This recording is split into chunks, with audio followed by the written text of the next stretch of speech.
Рим или Великий Китай, сходство и отличия. В эпоху до начала великого переселения народов лишь две империи длительно доминировали в мире. На западе царила жесткая диктатура Рима, а на Крайнем Востоке невероятно многолюдный Китай. Расцвет Греции и Персии также был заметным, но все же не таким эпохальным для судеб мира. Кто же был более прогрессивен, как управлялись и выживали эти империи, монстры в огромном варварском море? Возвышение Римской республики в некотором смысле можно сравнить с возвышением государства Цинь. Оба находились на окраине цивилизованного экумена и рассматривались как полуварварские с позиции персов и греков. Их географическое положение благоприятствовало сосредоточению на военном потенциале. И Рим, и Цинь были милитаристскими государствами. Оба смогли развиваться благодаря тому, что были защищены из-за своего географического положения великими державами Персией и Грецией. До Рима не доходили персидские армии или скифы, а Китай вообще был мало кому известен на Западе. Бюрократическая структура Рима и династии Хань. И в Риме, и в Ханьском Китае была разработана сложная администрация, которая управляла своими обширными сферами. В Риме чиновники центральной администрации, возможно, достигли 5000 человек во времена Антония. Император, командуя вооруженными силами и полагаясь на них в своем правлении, был фактически военным диктатором. В отличие от императоров Хань, римский правитель был гораздо менее защищен из-за римской республиканской традиции. Династии не были институционально закреплены, и убийство тиранического императора было оправданным. Не следует забывать, что по крайней мере до III века императоры сохраняли фасад рейс-паблика. Ниже императора были провинции. Гарнизонные провинции империи находились под прямым контролем императора и управлялись его назначенцами, в то время как государственные провинции управлялись сенаторами, выбранными жребием в соответствии с практикой республиканцев. Римская империя много полагалась на города для местного управления. Фактически, некоторые историки описывают это как федерацию городов-государств. Сами города управлялись так же, как в древности, с олигархической администрацией и полудемократическим фасадом. Династия Хань, управляющая более 60 миллионами человек и территорией в 1,5 миллиона квадратных километров, управлялась бюрократией, состоящей из чиновников.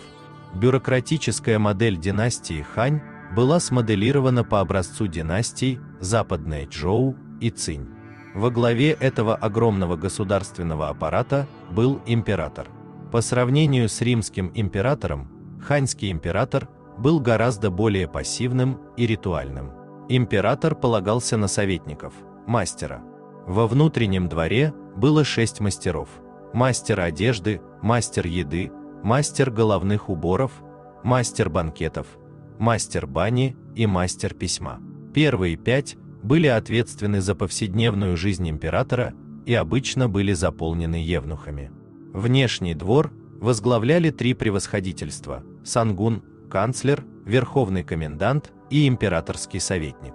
Они отвечали соответственно за государственную администрацию, военные действия и цензурную ветвь бюрократии. Забавно, что в Китае банщики императора и имперские военные советники имели равную значимость, а генералы вообще не имели особых привилегий при дворе, в отличие от Рима, где войны были важнейшим делом. Во главе командования стоял великий губернатор Тайшоу, который отвечал за все гражданские и военные действия в своем командовании, а также за исполнение уголовного закона. Ему помогали низшие чиновники, такие как клерки и помощники. Управление на уровне округа имело схожую структуру. Римская и ханская экономики.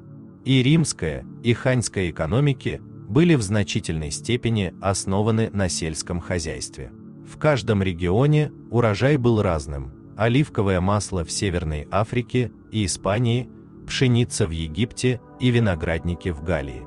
Римляне вложили значительные средства в создание хорошей инфраструктуры, строительство обширной дорожной сети. Они также способствовали монетизации экономики, производя огромное количество монет. Торговля была также влиятельной в римской экономике. Династия Хань, в отличие от римлян, опиралась на свободный труд, а не на рабов в сельском хозяйстве. Вместо того, чтобы использовать рабский труд, китайские помещики использовали контракты и деньги, чтобы заключать сделки с рабочими. Свободные фермеры были в значительной степени самодостаточны и производили товары, которые пользовались спросом. Как и римляне, династия Хань также выпускала большое количество монет, но поскольку Китаю не хватало серебра, бронзовые монеты были основой денежной экономики. Китайцы также построили крупные дорожные сети, чтобы облегчить торговлю, и после победы над Сюнну на западе они смогли начать торговлю с Персией и, косвенно, с Римом. Кризис и распад. Обе империи в конечном итоге столкнулись с проблемами с захватчиками-варварами. В случае с Китаем это была Сюнну, конфедерация кочевых степных народов. В случае с Римом больше всего проблем возникли из-за германских племен за пределами Рейна и Дуная. Кроме того, Рим, в отличие от династии Хань, столкнулся с уникальной проблемой династии сасанидов, высокоразвитого централизованного имперского государства. Эти проблемы оказали влияние на обе империи. В Китае массовые сборы армий были оставлены в пользу солдат, взятых из низших слоев китайского населения, заключенных и кавалерии, нанятой из степных племен, поскольку массовые вооруженные силы более раннего периода не подходили к очень мобильному Сюну. В отличие от легионеров Рима, армии крестьян, варваров и заключенных имели небольшую преданность государству. Сам имперский двор также регулярно обманывал своих солдат, что приводили к распаду армии и грабежам. Распад Римской империи на три части. Со времен республики у Рима была постоянная профессиональная армия благодаря реформам Гая Мария. В последние десятилетия II века и в III веке Рим столкнулся с множеством проблем. Рим столкнулся с врагами на многих фронтах – Рейн, Дунай, Великобритания и Восток. Поэтому, когда Рим был оккупирован на одном фронте, он позволял врагам воспользоваться ситуацией. Римляне также столкнулись с династией сасанидов, которая неоднократно побеждала римлян в битве и даже захватила императора Валериана. Профессиональная армия позволила Рим при Аврелии разделиться на три части, но затем их снова собрали воедино железной рукой. Армия Рима была его лучшей частью до последних времен. Воссоединение после распада. И возрождающаяся Римская империя и династия Цзинь оказались эфемерными. Тем не менее, Восточный Рим и империя Цзинь сохранили свою имперскую роль после утраты прочих владений. Династия Цзинь почти сумела устоять, но погрязла в коррупции, и назначенцы рода императоров просто провалили все задачи. Племена варваров, называемые Уху, в Северном Китае, воспользовавшись борьбой и хаосом, восстали против Цзинь во главе с Лю Юань. Это известно как восстание 5 варваров. Столицы Цзинь-Лаян и Чиньянь были захвачены, а остатки Цзинь отступили на юг. Распад Римской империи. Подобное развитие событий имело место в Римской империи. При Диоклетиане и Константине империя сделала динамичное возвращение. Однако преемники Константина сражались между собой в гражданских войнах. Валент и Валентиниан восстановили стабильность в империи, но поражение Восточной армии под командованием Валента в битве при Адрианополе и гражданские войны на Западе ухудшили ситуацию в империи. Западная империя имела несколько недостатков. Запад был менее урбанизирован и богат, чем Римский Восток. Таким образом, в отличие от Востока, он сам по себе был менее благополучным.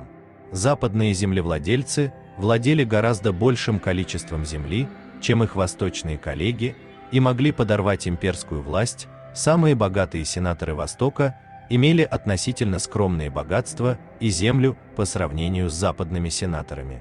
В отличие от своих восточных коллег, западные императоры, особенно в V веке, не обладали длительным правлением, что создавало нестабильность и делегитимизировало правительство и должность императора. В Западной империи доминировали военные офицеры, которые имели варварское происхождение. На Востоке доминировали дворцовые евнухи, гражданские чиновники и принцессы, и эти группы должны были полагаться на императора, а не замещать его при удобном случае. Восток смог направить самых опасных варваров, таких как Аттила и его орды гуннов, на запад. Это позволило Востоку выжить, но сильно повлияло на Запад. Запад также больше всего пострадал от германских вторжений из-за Рейна. В конечном счете Римский Запад попал под контроль варваров, в то время как Римскому Востоку удалось выжить. В итоге, Римская и Ханьская империи были огромными империями, находившимися под контролем колоссального государственного аппарата, по меркам эпохи, и управлявшего значительной частью их соответствующих дел. Они имели развитую экономику, опираясь главным образом на сельское хозяйство и торговлю. Римская империя и династия Хань столкнулись с похожими проблемами варварских нашествий и внутренних расприй. Династия Хань рухнула и уступила место 3 королевствам, в то время как Рим столкнулся с чередой гражданских войн и восстаний. В конце концов, Аврелиан, Диоклетиан и Константин восстановили единство римского мира, в то время как династия Цзинь объединила Китай. Однако это имперское возвращение было недолгим в обоих случаях. Чтобы противопоставить Восточную Римскую империю своему западному аналогу, Восток имел многочисленные преимущества – экономические, институциональные и военные, которые позволили ему пережить падение Запада. Отчасти это можно сравнить с Южным Цзинь, которому удалось пережить падение Северного Китая в варварские племена. Но полностью империю не восстановил никто. Пишите, похожи ли Рим и Китай, ставьте лайк и подписывайтесь на канал.